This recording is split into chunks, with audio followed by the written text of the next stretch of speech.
It's funny how humor has this incredible ability to bring people together. I mean, think about it. When was the last time you shared a good laugh with someone?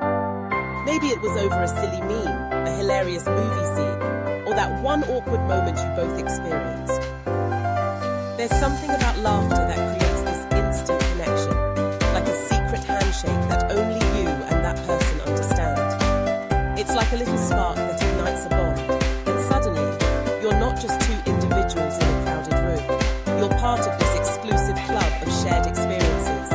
Now, let's dive into why humor is such a powerful tool for social bonding. First off, laughter is universal. It transcends language, culture, and even age. You could be sitting in a cafe in Paris, sharing a laugh with someone from Tokyo, and for that brief moment, nothing else matters. You're connected. It's like this invisible thread that ties us all together, reminding us that, at our core, we're all human. We all have our quirks, our awkward moments, and our silly sides. When we find humor in those experiences, we create a sense of belonging that's hard to replicate in any other way. And let's not forget about the science behind it. Studies have shown that laughter triggers the release of endorphins, those feel-good chemicals in our brains. It's like nature's way of giving us a high five. When we laugh, we feel good, and that good feeling is often associated with the people we're with. So when you share a laugh with someone, you're not just enjoying a moment of joy, you're also reinforcing your bond with that person. It's a beautiful cycle. Laughter creates happiness, and happiness strengthens connections.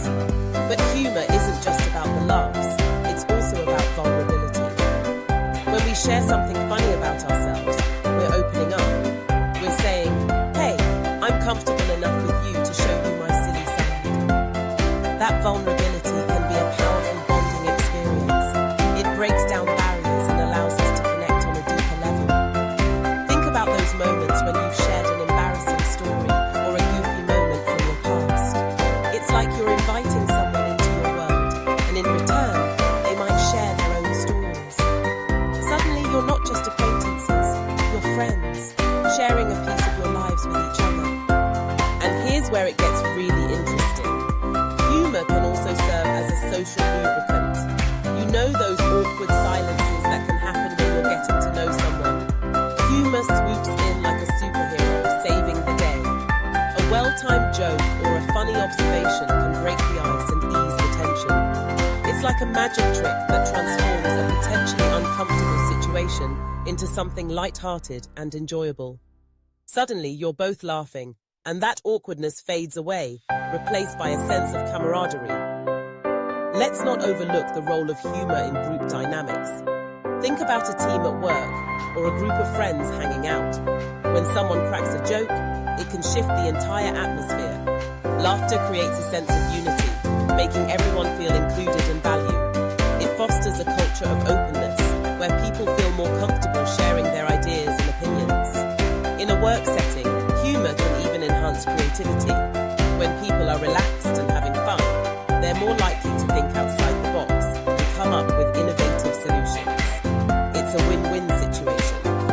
But humor isn't always sunshine and rainbows. It can be a double-edged sword.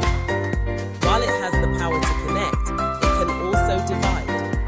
Think about how humor can sometimes be used to exclude or belittle others. Inside jokes might make a group feel closer, but they can also leave others feeling left out or isolated. It's important to be mindful of the type of humor we use and the impact it can have on those around us. The goal should always be to uplift and include, not to alienate or hurt. Now let's talk about the different types of humor and how they play a role in social bonding. There's self-deprecating humor, where we poke fun at ourselves. This type of humor can be incredibly relatable. When we make light of our own flaws or mishaps, it invites others to do the same. It creates a safe space where everyone can laugh at their imperfections together, reinforcing that sense of connection.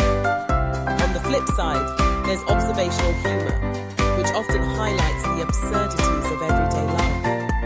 When we share a laugh about something we've all experienced, it creates a collective understanding.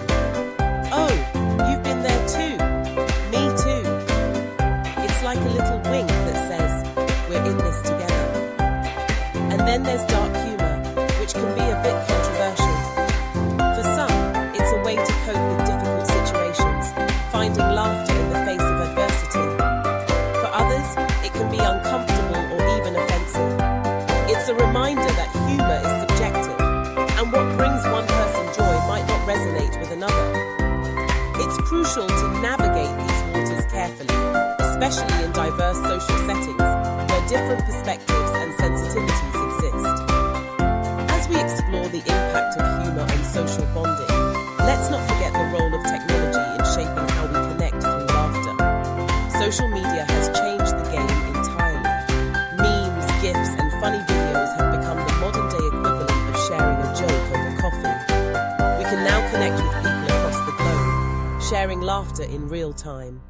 It's amazing how a simple meme can go viral, creating a shared experience for millions of people.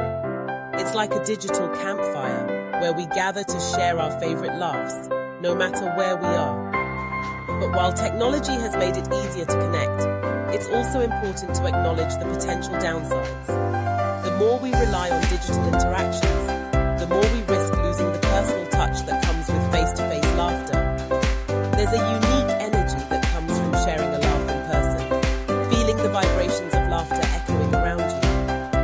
It's a reminder that while technology is a fantastic tool, it shouldn't replace the genuine connections we can create in real life.